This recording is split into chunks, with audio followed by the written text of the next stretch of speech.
남유다와 북이스라엘이 가장 번성하던 시기에 선지자로 부름받은 사람이 바로 아모스입니다. 이 아모스는 북이스라엘을 향한 하나님의 경고와 심판의 말씀을 전하고 있습니다.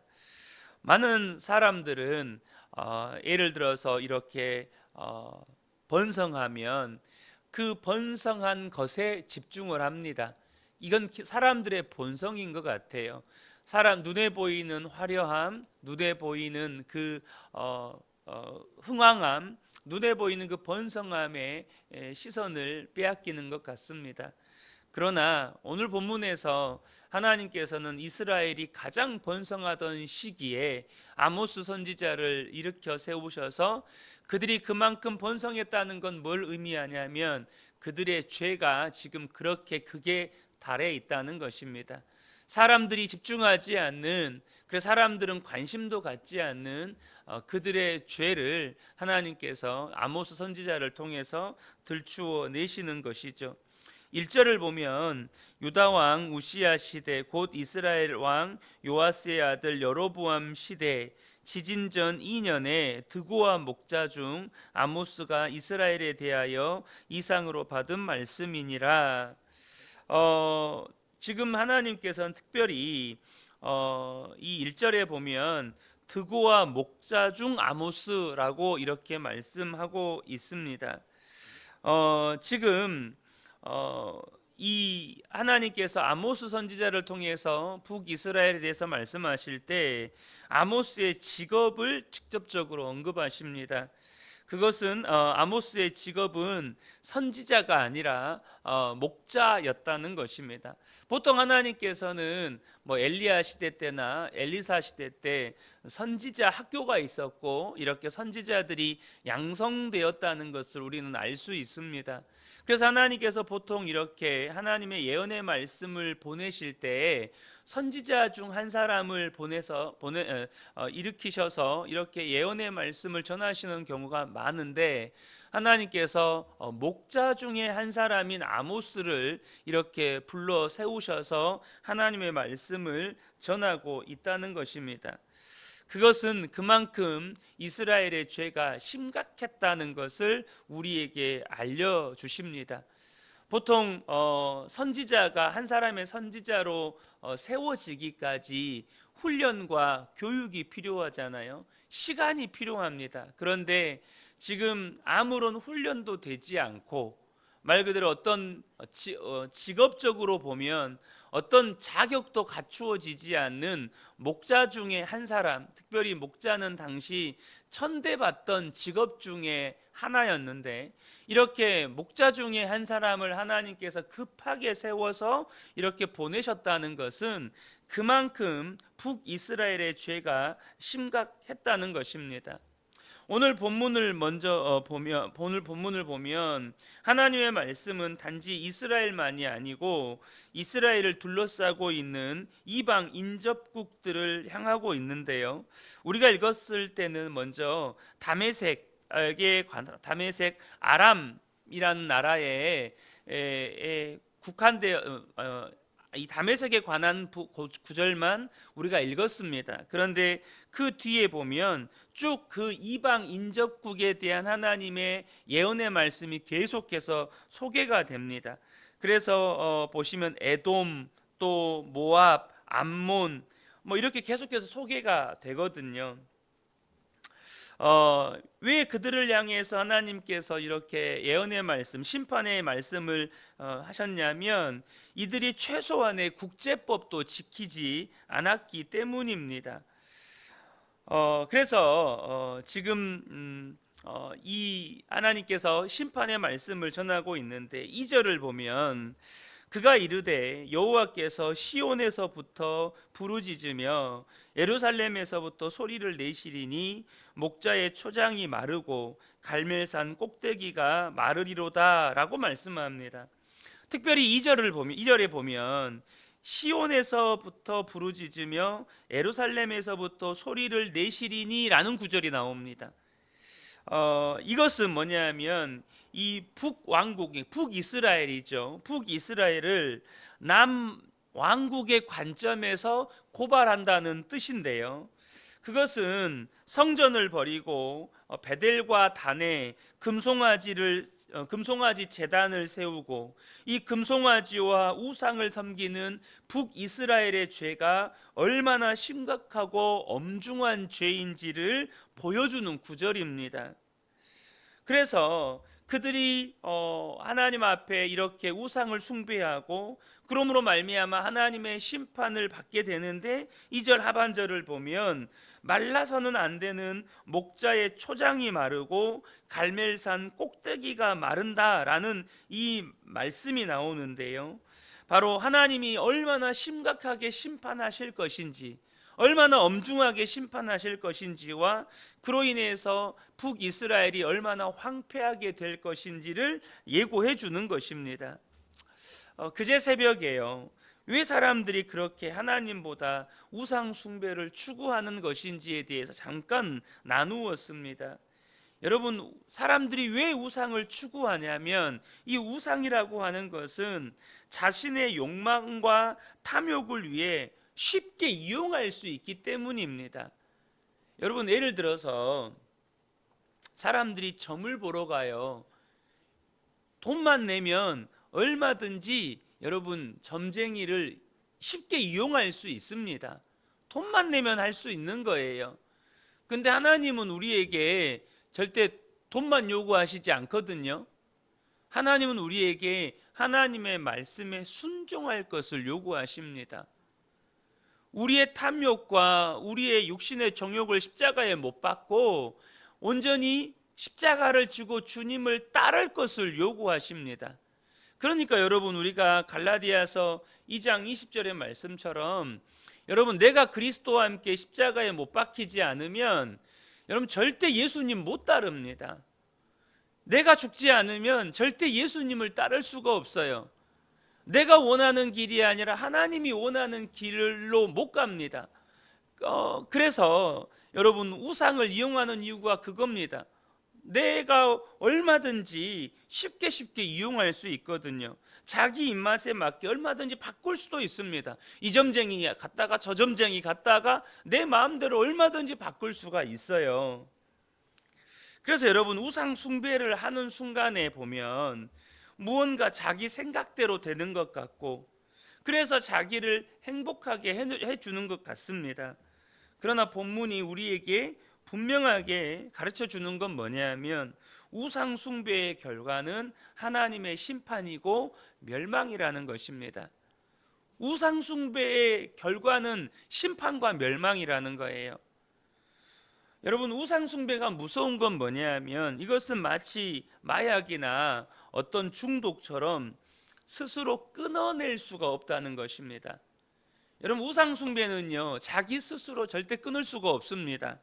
고린도전서 10장 20절을 보면 무릇 이방인이 제사하는 것은 귀신에게 하는 것이요 하나님께 제사하는 것이 아니니 나는 너희가 귀신과 교제하는 자가 되기를 원하지 아니하노라.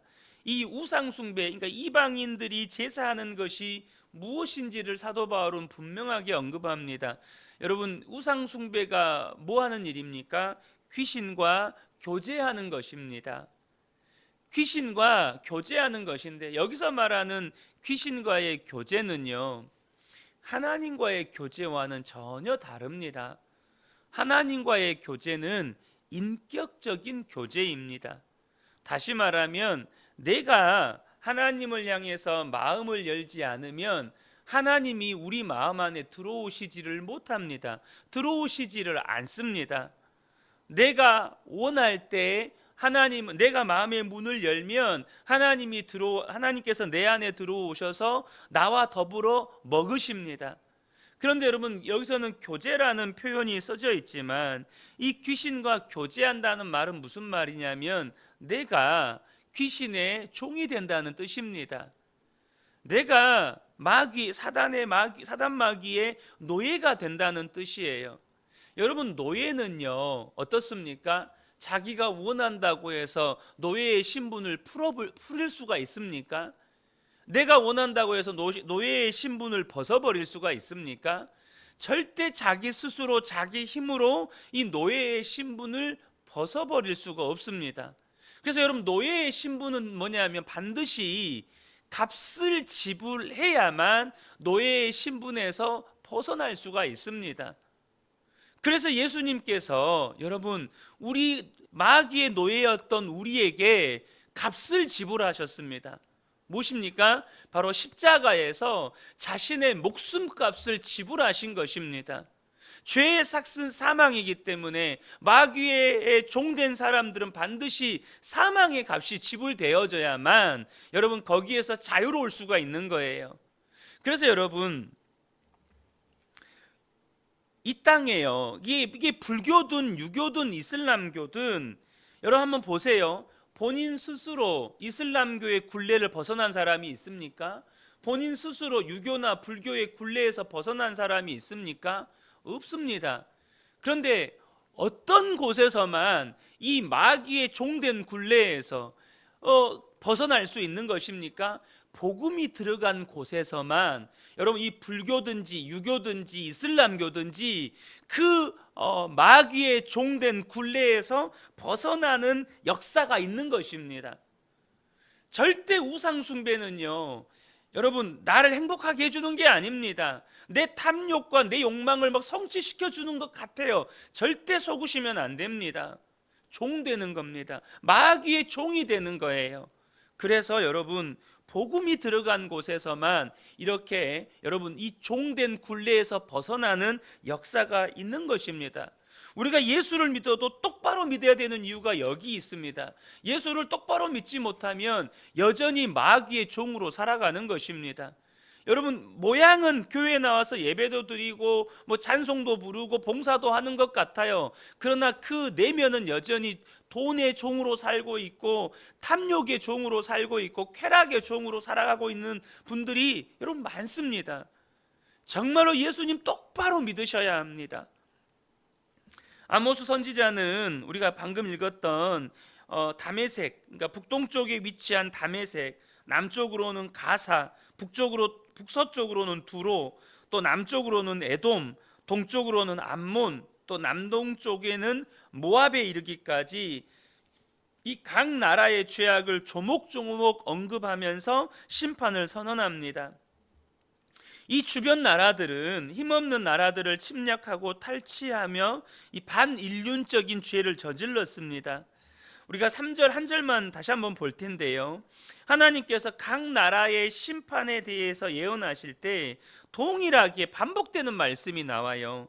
3절 보면 여호와께서 이와 같이 말씀하시되 다메섹의 서너 가지 죄로 말미암아 내가 그 벌을 돌이키지 아니하리니, 이렇게 말씀합니다.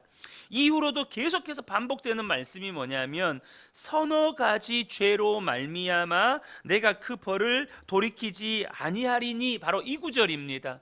이 구절이 이 주변 나라들을 향한 심판의 말씀을 전하시면서 계속해서 반복되어서 나오는 말씀입니다. 하나님은 이유 없이 저들이 이방 민족이라고 해서 심판하시는 하나님이 아닙니다.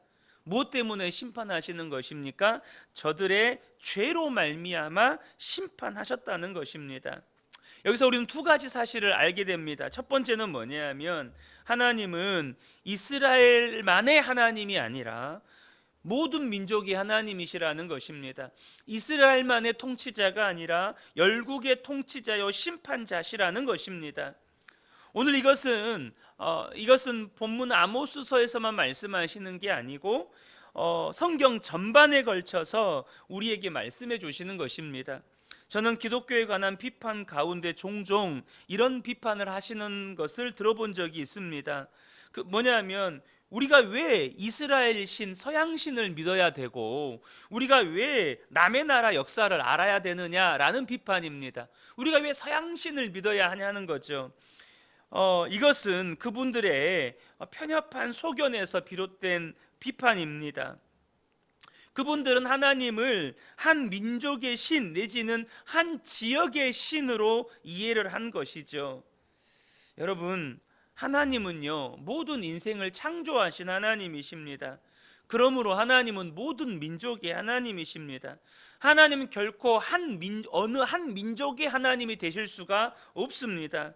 그래서 여러분, 복음은요, 모든 민족과 방언들에게 전해져야 할 복음이고, 그 복음으로 인해 구원받은 모든 족속과 방언들이 영원한 하나님 나라에서 하나님 앞에 경배하게 되는 것입니다. 하나님은 모든 민족의 하나님이세요. 모든 나라의 하나님이십니다.